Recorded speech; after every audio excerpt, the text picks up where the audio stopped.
This is the ROS Developers Podcast, episode 104. The ROS Developers Podcast, the ROS Developers.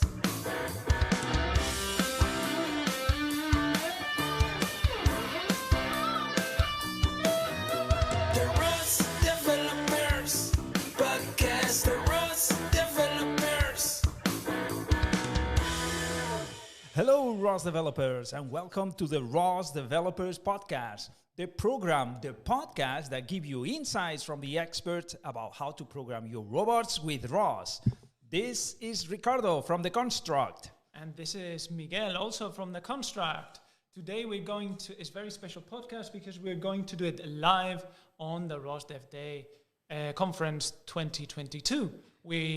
Between Ricardo and I, we're going to interview the guest, but also remember that you can make questions to the guest in the tab of the questions there in the Q&A question. Yep. So when you want, just put the question and vote for the ones that you like best, and we'll try to accommodate your questions as it flows. Yeah, and we would like to dedicate this episode to all those people that are thinking that maybe it's time to switch from ROS1 to ROS2. So if you think that maybe this is now the year where you have to be thinking about learning more about ROS2, preparing your robots with ROS2, creating your projects in ROS2, then this episode is dedicated to you. Great. So let's go with Olivier Michel. Olivier is the founder and CEO of Cyberbotics, the company that develops Webots Simulator. He's been developing Webots for more than 20 years, so we can say that it's a very mature product. Yeah, and Olivier is ready to answer our questions, but also your questions. So start writing your questions on the chat tab. Then let's welcome Olivier. Olivier, welcome to the podcast. Thank you. Hi, Ricardo. Hi, I don't remember Rodrigo, right? Miguel Rodriguez. Miguel Ángel Rodriguez, yeah. Yes, it's the names and the surnames in Spain, and old Roberto Rodrigo Rodriguez. Yes, Rodriguez. The Google Meet is on Ricardo Gonzalez, so I was not sure. Yes, okay, no problem. Then here we are for you. So let me start, Olivier, about I would like to know how long has Webots existed? So actually you said 20 years, but it's a little bit more. It's like we started in 96 to develop it at EPFL, and we released version 1.0 in 98, so which makes almost half a quarter of century, 25 years. Wow. Awesome. That's very mature, for sure. Yeah, but and then at the beginning, when you started to develop this, it was a proprietary software. Well, at the beginning, it was a research project, because I know that you started like this. Then you decided to create this company, Cyberbotics, in order to deliver this product as something professional. It was proprietary software. But then in 2018, you decided to change the license to open source. So what motivated you to do so, and which type of license has? So basically we had, I would say, three different motivations. So the first one was customer requests. So we had some of our clients requesting us to access the source code of the software to ensure they could use it and maintain it on the long run. So it was necessary for them, otherwise they would choose another solution. So we decided, well, that was something that for them, we gave them the source code, although it remained proprietary, but that was something that started the reflection for us. And then,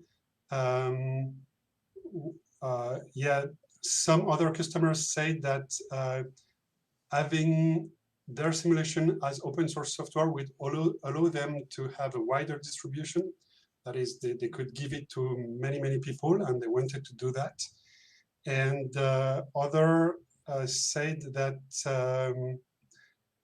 they would need to be sure to have the right to have some commercial exploitation of the software, and they would need an open source license or a license that allows them to mix their code with proprietary code so that they can exploit commercially the result.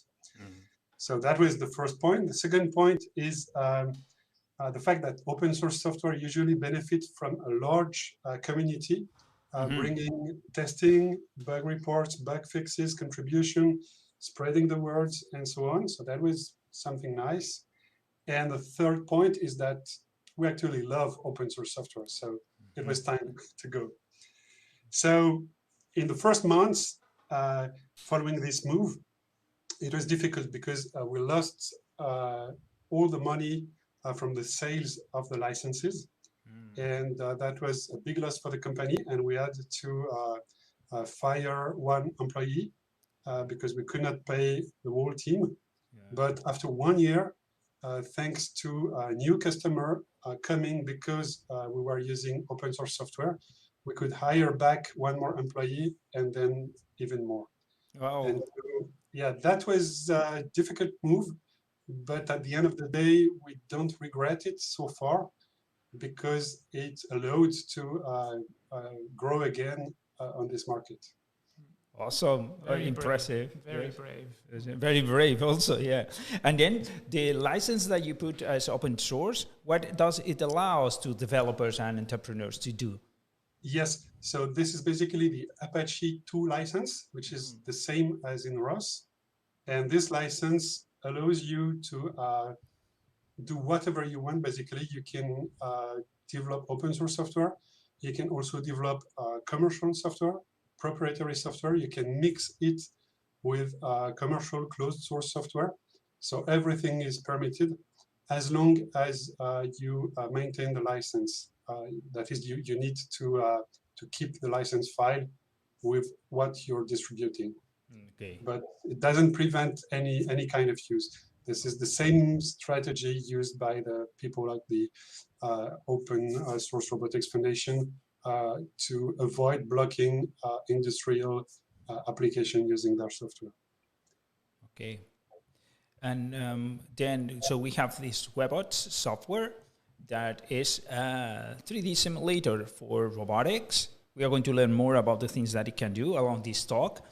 Then one of the things that I would like to know is which programming language supports Webots. So how can we program the robots in the simulation? Yeah, so we provide basically several interfaces with different programming language. The first one is the C programming language, but you can also program obviously in C++, Python, Java, MATLAB, and we also provide a ROS interface. This is for programming the robots, but in Webots, you can also program the objects. That is, you can have a scriptable object, like it could be a robot with a variable number of legs, and one parameter of the robot is the number of legs. And then if you change it, it will regenerate a new shape, a new robot, new device, and so on, according to the parameter you set. And this implies that you have to program this regeneration of objects. And the programming of this can be done in JavaScript and Lua. And Lua, okay. Okay, and then let me remind the audience that they can put some questions. So you don't have to wait for this podcast. You don't have to wait until the end to put your questions. You can start putting the questions right now, and we will be jumping from our questions, Miguel's and I, and your questions on the chat. Okay, so go ahead. There's a question from Lucas Macha.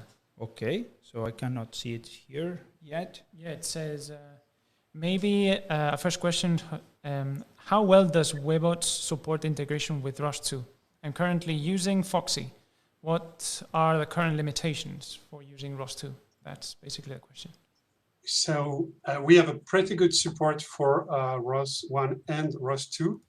Currently, Webots is just distributed as a package for ROS2, Foxy, Galactic, and Humble, and Rolling as well. Wow. So whatever your distribution is, you could install the latest version of Webots directly from the ROS package manager. Okay, so And, basically very good support, actually. Yeah, we provide also a tutorial, which is on the official ROS2 documentation website, which will explain you step by step how to get started with Webots simulation with ROS2. Okay, can you share this link? Do you have it in hand now? Yeah, give me a second. Yes. I will get it. Okay, yeah, because I think now is the moment. So the audience is there, Yeah, and then absolutely. you can get the links, the clicks on the link, and also for the audience is very important because they are here now and they can get this information right now. Yeah. And in the meantime, so let me check for the next question. Okay, I posted the link in Google Meet. Yes. So Alberto is going to copy that link and put it on the chat for the audience. Okay. Thank you, Olivier. So basically, that is the link for Foxy, but from there you can easily go for Humble and other distributions. Okay. Then the next question that I would like to ask you is about how important do you think that is having a close to reality simulation for robotics development? Well, I think this is fundamental. Otherwise, simulations are pointless. I think if you take, for example, a camera image in a simulator, and this camera image is not realistic, then it will be super easy for you to program object recognition, to program the behavior of the robot depending on that object recognition. But when you will move your control program onto a real robot with a real lighting condition, with shadows, with noise, and so on, it will not work anymore. And this is why we are taking care in Webots to provide a very realistic camera device, for example, that includes shadows, noise, optical aberration, motion blur, distance blur, and so on, to have a very high quality sensor modeling, very realistic, so that all the difficulties you will have to tackle in simulation for recognizing object or recognizing the pose of an object, all those difficulties, you will tackle them in simulation, and when you will transfer to the real robot, it will be much, much easier to adapt it to the real conditions. Yeah, because it will be more or less the same, right? Yeah, yeah. Okay. So we have done some experiments with that, especially with the camera of the Epoch robot, and we were very surprised with the quality of the transfer. That is, the behavior you get in simulation is very, very close to the one you get on the real robot. And that was mainly due to the quality of the camera simulation. The image were realistic enough so that image processing is very much the same in simulation and in the real world.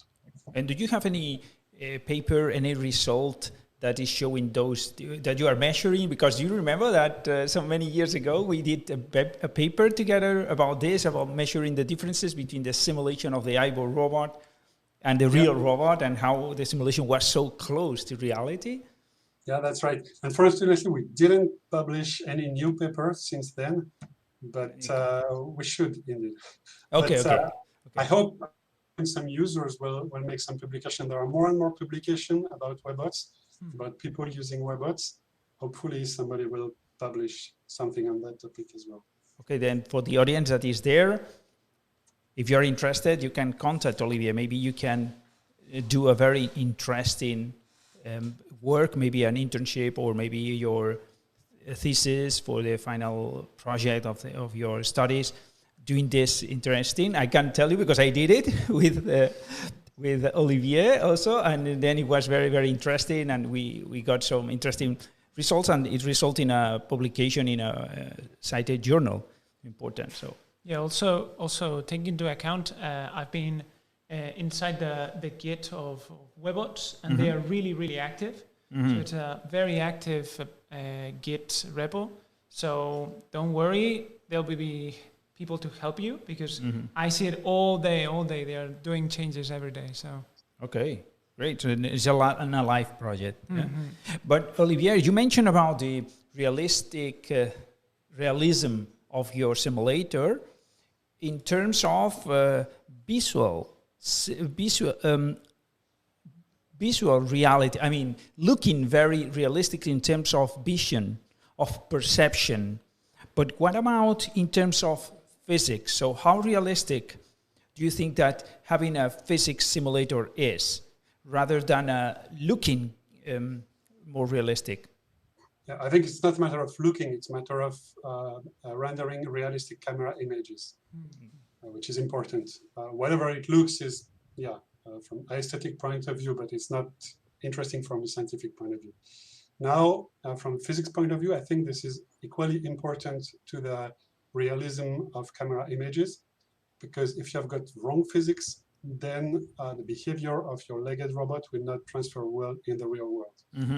You don't have good contact properties if you don't have frictions, Exactly. if you don't have correct mass distribution and so on. And this is super important. And actually, we are using, like all the simulator out there, fast physics engine, which come from video games, so like Bullet, ODE, and so on. Mm-hmm. In Webots, we use ODE, which is actually a modified version of ODE, because we had to fix quite a few bugs. We also improved the number of contact point and location of contact point. This is super important for grasping scenario. Absolutely. And we also introduced fluid dynamics in ODE. So we have actually quite forked ODE, and we are now pretty satisfied with the results. But that's not the only thing. I believe that if you want to have a good result, you need to have a good physics engine, which is one point, but you also need to have a very good model of your robot, which means the model of your robot should be calibrated against the real robot for the mass distribution, for the friction, for the strength of the motors, and so on.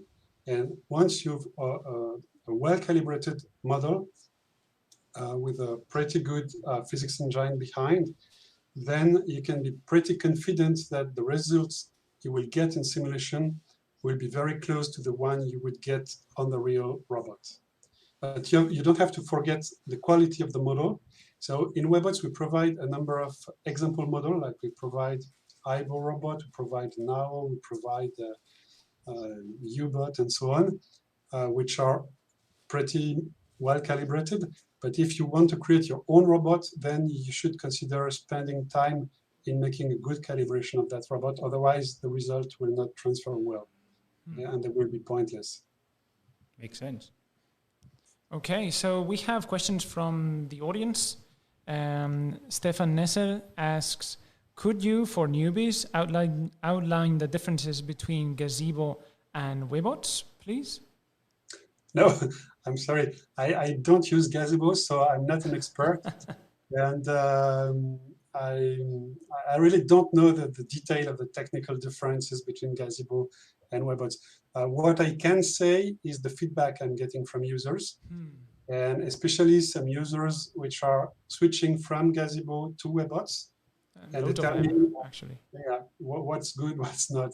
Yeah. And so the feeling I get is that Gazebo is maybe better integrated with ROS, with the ROS ecosystem, because it comes from here. But they, like recently, I read a paper from some people who design a crawling robot. So the robot was designed in Gazebo, and then they decided to port it to Webots. And the results was that it was running 20 times faster in Webots. Wow. So that was surprising for me as well. And the thing is that this was a robot with a track, and we have a track model in Webots, which is pretty much optimized. And apparently this is not the case in Gazebo, but I cannot tell you more detail. The result is that those people published a paper saying that, well, they were super happy to move to Webots because of the performance they got. Okay. There are probably plenty of other differences, but that would be very long to discuss all of them. The feedback also we get from users is that with Webots, they have very good documentation. There is also very reactive user support. There is a growing community of users, and people are helping each other. Yeah, and that's it's easier to get started as well. Okay, but then you mentioned about porting from Gazebo. Yep. They changed from Gazebo, the model of the robot, into Webots. Then, but how did you do that? Because in Gazebo, the model, the way that you define the model is in URDF. But in Webots, you have another format, right? That's right, yes. Actually, Gazebo relies on URDF, which is then translated into SDF before it can be used in Gazebo. In Webots, you can also start from a URDF model. You can convert it to a Webots proto, and we provide a tool which is called URDF to Webots that will convert you. It's a Python script that will convert your URDF model into a Webots proto, and then you can import it into Webots. Okay. Okay. Oh, let me ask you one question very, very quickly. So how do we pronounce the name of the simulator? Because some people say Webots, Webots. I used to say Webots. Okay. But it's really open to, I don't care if you pronounce it in a different way. Okay. Actually, historically, the idea was to create a web of robot simulation connected on the internet. So it's more like Webots. And then after, like a few years ago, there was this American movie, I, Robot. So I bot, and you can say we bot, we are the bots. So yeah, it's really up to you. I don't care. Okay, so I still don't know the correct one. I like the Webots. Okay. For me, it's Webot. Okay, let's go. More questions? More questions. A lot of questions, actually. So they ask here, is there integration with AutoWare and autonomous vehicle projects, such as Apollo or AutoWare, with Webots? Is asking this user. Yeah, so we don't have yet integration with AutoWare. However, we have been working a lot for the automotive industry. We've been working for Renault, for Perron Robotics in the US. We have been working for Magna in Austria, and for PSA in France also. And we provide a number of tools. So we have a large number of cars in Webots. So we have cars, trucks, bicycle, motorbikes. We have urban furniture so that you can create a city quarter with a bus stop, with traffic lights and so on. We have an interface with the Sumo traffic generator so that you can generate a flow of vehicle or pedestrian. And we also have a tool to import map from OpenStreetMap directly into Webots. So you can very easily create maps with roads and bridges and whatever, buildings. And all those tools are quite much used by automobile simulation, although we don't have integration with AutoWare yet. But it shouldn't be very difficult to achieve, I think. Okay, very good answers. And it answered also questions from Lucas Macha, so about the integration with Sumo. Yeah. Nice. Okay, so let's continue with some questions that I had here. So what is the limit of links that for a given robot that Webots can support? Because from my experience in Gazebo, if you create a robot like, let's say, a humanoid robot with hands and fingers and so on, it gets really, really heavy. So have you done experiments on that? Do you have any info? Sure. So last year in June, we were contacted by the RoboCop Federation to develop the official simulation for the RoboCop online, because that was COVID time and they had to cancel the real world event. And the plan was to replace it with a virtual competition, and they decided to use Webots because they did some preliminary testing between different simulators, and they found that to simulate quite complex humanoid robots, Webots was apparently the fastest solution. So that's another clue. If you add it to the crawling robot, which was going like 20 times faster than Gazebo, those people from Robocop decided to use Webots, and they paid us to develop the scenario. So it was quite ambitious because we had to simulate the sponginess of the soccer field and the contact points between the feet of the robot and the grass on the soccer field. And we had like 10 robots simulated on the field at the same time with the ball. So lots of humanoid multi-joints robots. And it was running originally at real time on a fairly powerful computer. And then we added even more complexity with the referee and with many, many rules. And so at the end, it was running like a third of the real time for 10 humanoid robots. And yeah, I think we are reaching the limits of what's possible on the machine. I don't see how we could further improve on such a performance. And why we cannot improve that? Where is the bottleneck in there? That was my next question. Okay. Yeah, I would say bottleneck is accuracy. Then if you sacrifice accuracy, you could get slightly faster, but you have to redesign the physics algorithm. And I'm not sure the result would be very satisfactory.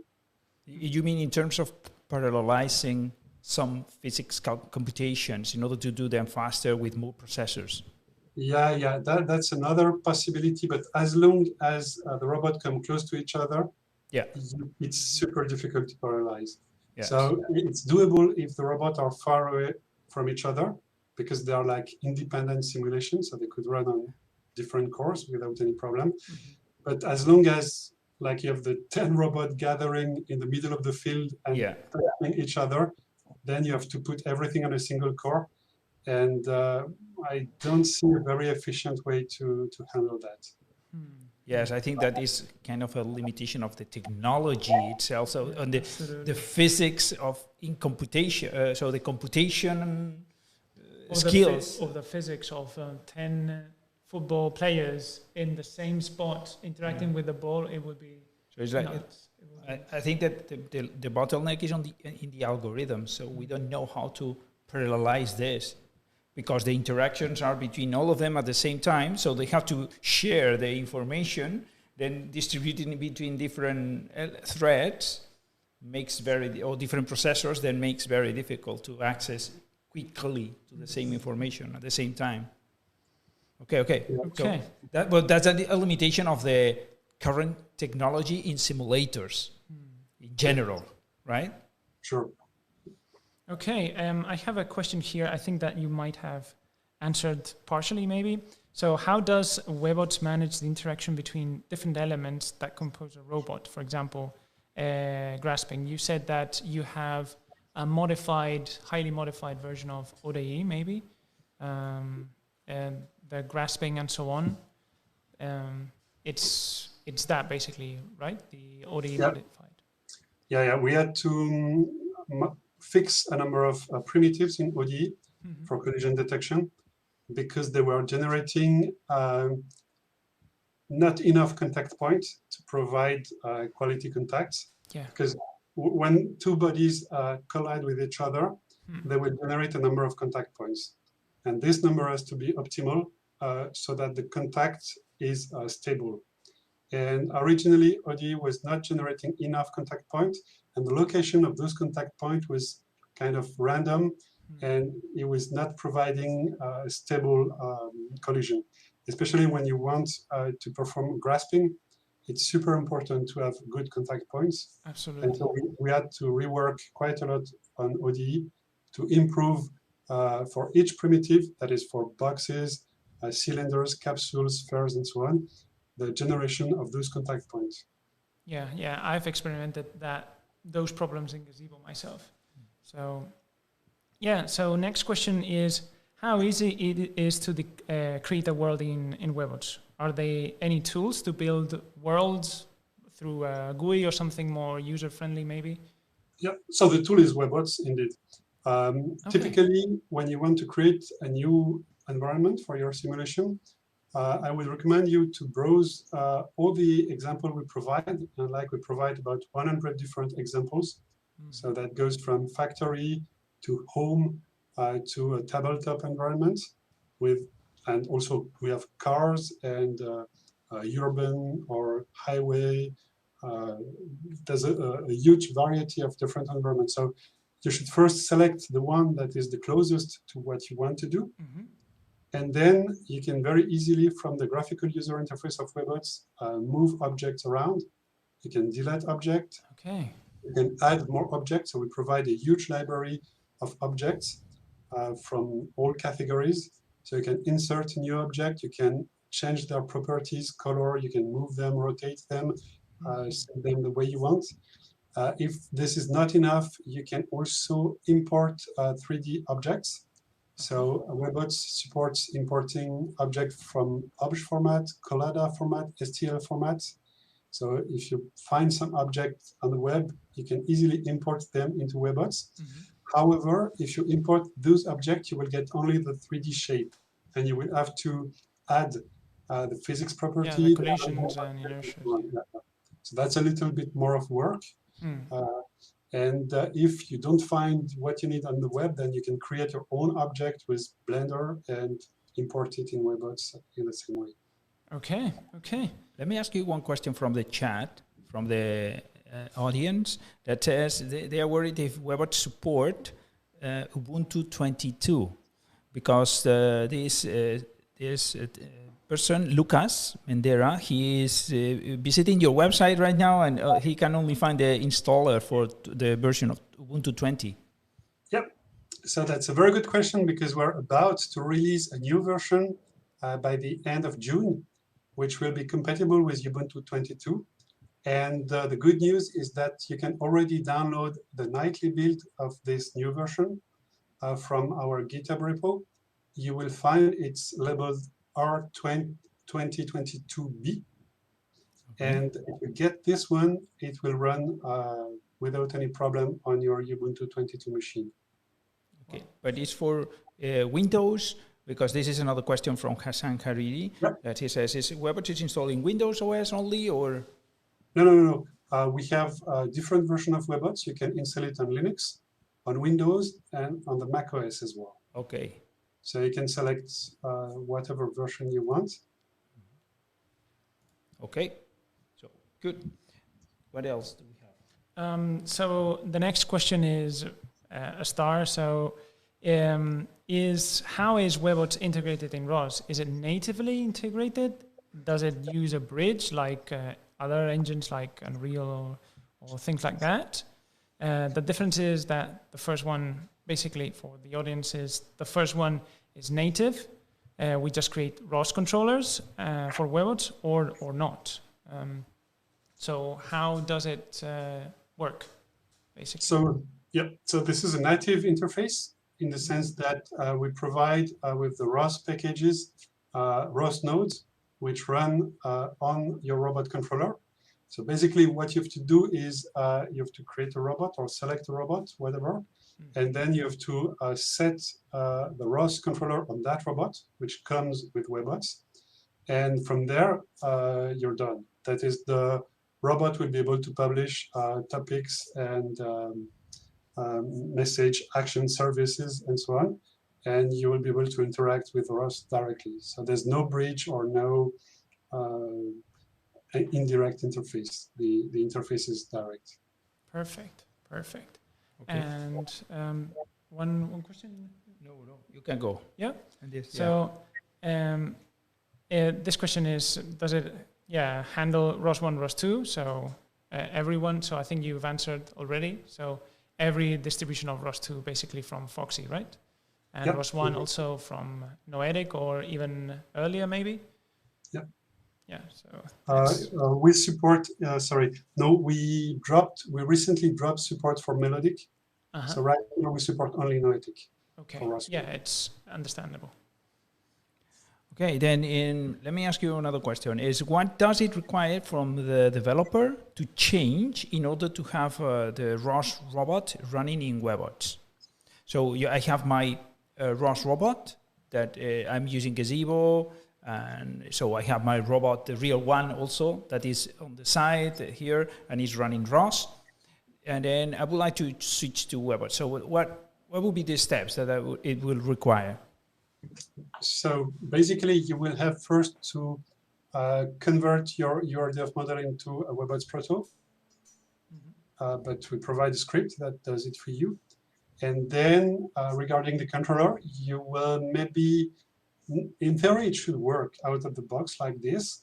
In practice, it might be necessary to check the topics and services published by the robot to see if they are about the same as the one you get with the real robot or with the other simulators. And maybe you will have to adapt a little bit and to enable new topics and service to get published. So it's a little bit of tweaking, but it should be pretty straightforward.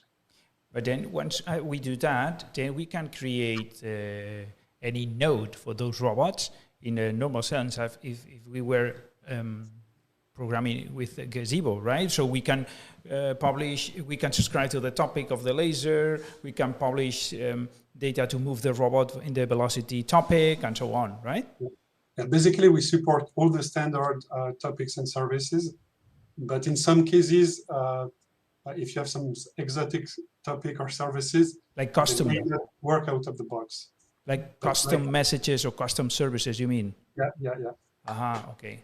So let's say that the official messages and services that are in ROS, defined by ROS, for example, the laser scan message. So this is already off the shelf, supported, right? Yeah, it's already supported. Yeah. Okay, great. So which sensors are supported? Which actuators? Oh, many. So Webots model, I would say two levels of sensor. We have generic sensors, which are basically the generic devices. And from those generic devices, we implemented proto, which correspond to real device that you can buy off the shelf. So in the generic sensors, I have a list here. We have distance sensors, like sonars, infrared, laser, light sensors, camera with many options for realism, like spherical projection, motion blur, focus blur, random noise, and so on. We also have rangefinders, leaders, radars, position sensors, linear and rotational, touch sensors, force sensors, also 3D force sensors, compass, accelerometer, gyro, inertial unit, GPS, and also communication receiver, so that you can communicate over Wi-Fi or whatever with other robots or with a computer.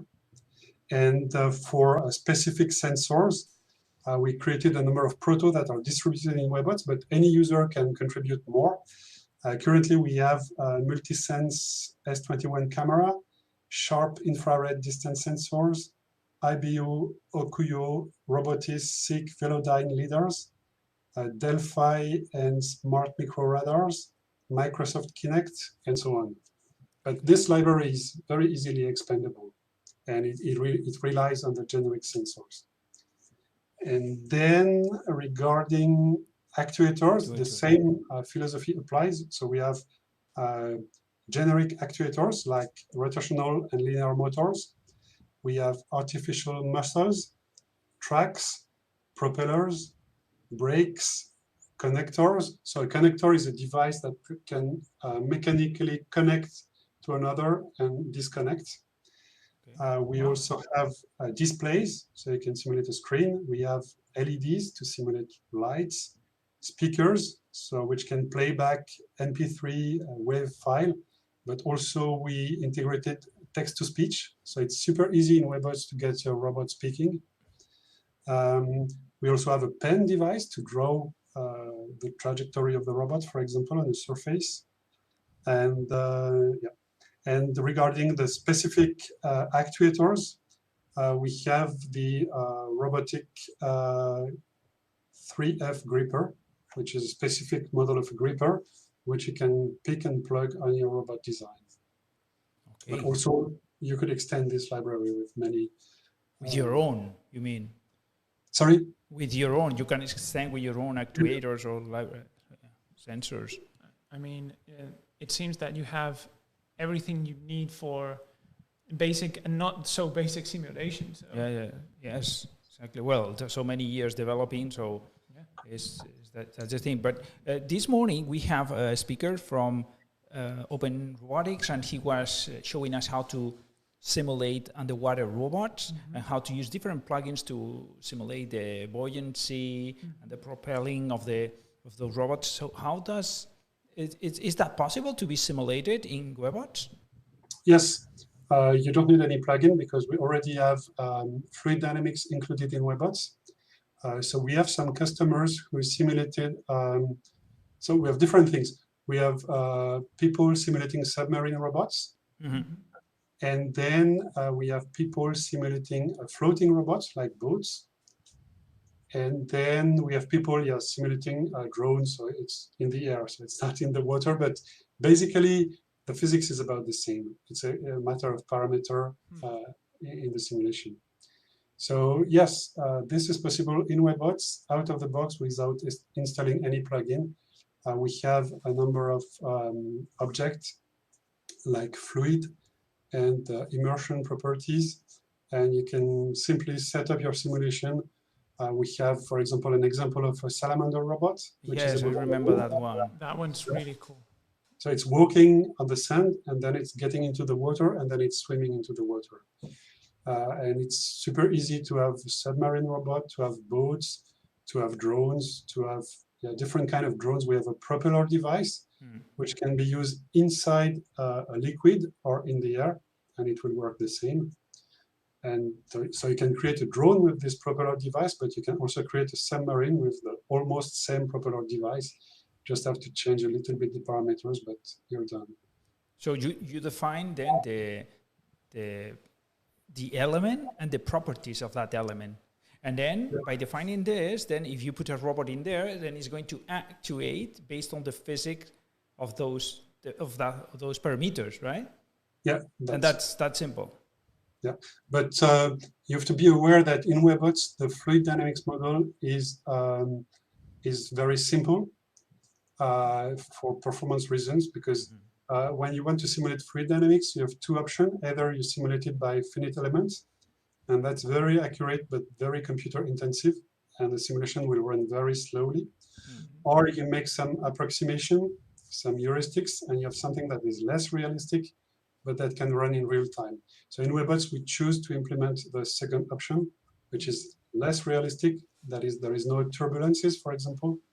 But from the experience we have some users using submarine drones, boats, different kind of drones, and they were all satisfied with the results, because you can compensate the lack of turbulences by adding a physics plugin, which will add some random forces and torques, and all of them managed to get satisfactory result, even though the model is not super physically accurate. Wow. And connecting a bit with a question of the audience from Lucas Macha also, he's asking, would it be possible to simulate machining operations in Webots? And he says, I'm currently working on a research project that aims to use two connected industrial manipulators, and I would like to simulate the vibrations from the machining operation and use it in the controller. So do you know any examples or any work that has been done on that matter? I don't know, but what is the interest of simulating vibrations? What do you want to demonstrate? I suppose they want to simulate that when you're machining, there's like vibrations when you're machining the part in aluminium or whatever, and maybe for whatever reasons they need to simulate that. Because it's distorting the vibrations, is like a force acting upon the tool that you are doing. So they would like, I presume that they would like to take that into account into the controller. But for these, they need to to simulate, to tune the Yeah, controller, something. So I would say that it should be a matter in Webots. If I would have to do that in Webots, I would simply add a physics plugin that would add some forces and torques to the different part around the place of the vibration. And those random forces and torques would be somehow proportional to the strength of the operation to simulate this vibration. Okay, yeah, sounds. Yeah, but then I don't know exactly what you want to demonstrate with this vibration. So if you want to demonstrate at some point the accuracy of the system, how the accuracy will be affected by the vibration, that might be interesting. If you want to simulate how the system will resist to the vibration, if it will break down at some point, then it might be a little bit more tricky. Yeah, I don't know. It really depends on what is your goal with the simulation. Maybe Lucas Matza can send an email or something with more details. Yeah. Okay. Let's continue with questions you had. Yes, I wanted to ask you one question about how Webots and GPU collaborate. So can Webots take advantage of GPUs? Yes, it does. Actually, we rely a lot on GPU for camera devices, but not only. We also use GPU for computing the depths in the LiDARs and in the rangefinders. And yeah, it provides a really, really good... For doing the ray tracing? No, we do not perform any ray tracing. Webots rely on physically based OpenGL rendering. Oh, okay. And you compute all that inside the GPU? Yes. Okay. Okay, then I have a question also. So the rendering engine that you use in Webots for more graphical fidelity, I suppose, do you have plans to make it even better? So doing it with using Vulkan maybe, or some other rendering engine that's around? Actually, the rendering engine we use is a rendering engine that we developed on our own, and it was optimized for robotic simulation. So we are improving it on a regular basis, depending on the need we have on different projects. I see. So basically, it implements PBR physics with stencil shadows, which is the most realistic shadows. We have also implemented optical aberrations. We have implemented flare. There is fog. There is all those PBR material with bump mapping and different texture for different shadow, bump, and effects like that. So that at the end we have also ambient occlusion, which is very, very important to simulate good quality shadows. So there's a lot of things in there to produce high quality images. However, it's not the same level as a game engine, for example, but it is something which is generic enough so that you don't have to spend too much time in tweaking all the detail of the object for getting a good rendering. You can simply drop a normal object and the rendering will be pretty good. Okay, good. It's a matter of compromise. Yeah, absolutely. You can't do everything. Everything, yes, it's not possible. It's a limitation at present. Can I ask two questions from the chat that they are together? Yes, I think they are together, and actually from the same person. Now that I figure out. So the question is, first one is, among the simulated robots, is from Hassan Harvidi. So from the simulated robots that you provide, are any of them commercially available, so they can buy the robot and then compare with the simulation results? Oh yeah, many are commercially available. We provide, for example, the model of the EPUC robot, and you can buy an EPUC from us. So we're selling the EPUC, yes, and also works with ROS2, right? Yeah. But it also works with the NAO robot, with the Darwin OP robot, with many commercially available robots like Universal Robots. UR5, UR10, and so on. The robotic arms. Yeah, many Emica, Franca, Panda robots. We have many robots that you can find, you can buy. Okay, We there have, is Spot robots. a from spot the- also. Ah, it's true. We saw yours the we were simulation. commenting that, yeah. And how did you create this model from Spot? Do you have a Spot? No, we don't, but there are plenty of models that you can find online. Ah, okay. I mean, 3D models. Yes. And then we did a rough estimation for the mass distribution, for the contact properties, and so on. It's not super accurately calibrated because we don't have a real spot robot to do this calibration. But I think it looks pretty good. And did Boston Dynamics get angry at you? No, For we doing got that? no news from them. They simply Okay. ignore. Yeah, because I remember one company that once got angry because simulating his biped. Yeah. Do you remember many years ago? Yeah, we got this problem with another company. With another also. Okay. So finally you had to change the name and some things, so it doesn't look like the real one. Okay. Then, then the second question from the same person is how easy it is to switch from the simulator to the real robot? Because in Gazebo, we actually don't care. We just kill the simulation and put the ROS master URI pointing to the computer of the robot, and then we are done. So execute the same code. Maybe we have to tune some parameters. So how is that managed in Webots? Exactly the same way. Oh, you can run a ROS controller in Webots, and then you remove Webots and you replace it with a real robot, and it should behave the same. And done. Okay, great. So great. very easy. Great.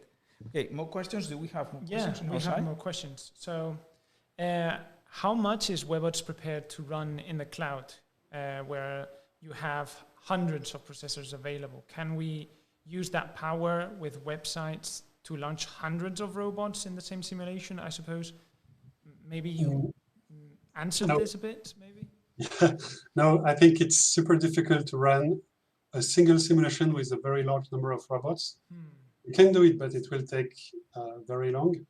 However, we have recently worked for some customers willing to deploy deep learning robot simulation in the cloud.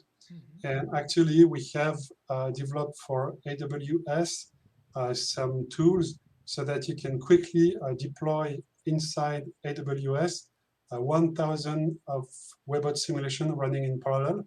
Wow. And then you can gather the results, and then you can run another iteration of those simulation.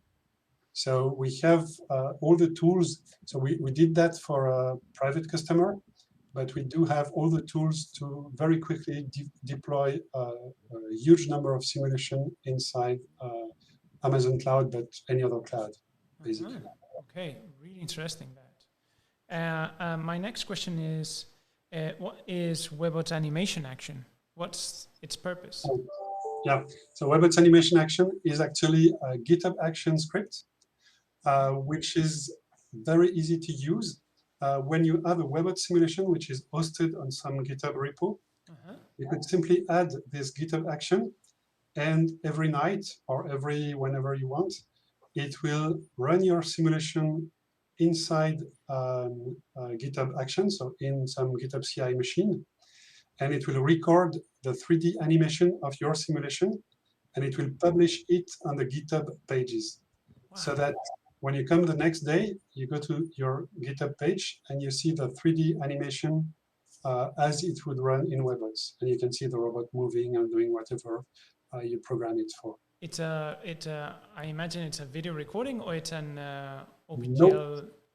It's an OpenGL animation. So we have some animation format which allows you to play back an animation on the web. So basically, it's a 3D animation on the web.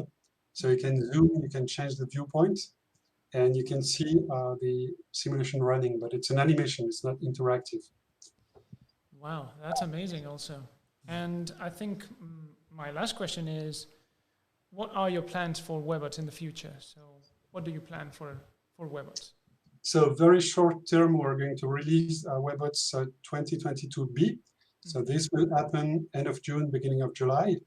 And at the same time, we're going to release Webots.cloud, which is basically a web service which allows you to host simulations. So you can view in 3D on the web a simulation.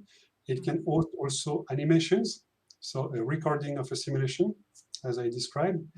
But it will also host interactive simulation, that is simulation actually running in the cloud machine and displayed in real time on the web. And yeah, that's that will be a big move towards the web, toward the cloud for Webots, and we are really looking forward to see how the community will react to these new features. In addition to this, Webots 22B will support Apple Silicon CPU, that is the M1 and upcoming M2 CPU, so running natively on those machines. It will support external remote controllers, which means that you could start Webots on one machine and start your robot controller on a different machine, and they will work together. We also, it will also support Webots running in a Docker and the robot controller running in a different Docker on the same machine and communicating very efficiently between the controller and the Webots. So this is also necessary for our Webots.cloud deployment. So there will be an improved web interface where it will be very easy from Webots to upload your simulation or recording of simulation to the web. There will be a share button so that you can upload this to Webots.cloud. We will support, as we said earlier, Ubuntu 22.04, but also Python 3.10. And there are, of course, many optimization, many bug fixes, many improvements also coming with this new release. So that is for the short term. In the middle term, we're going to move a robot benchmark. I don't know if you have heard of robot benchmark. Basically, Yes. Yeah, absolutely. We know.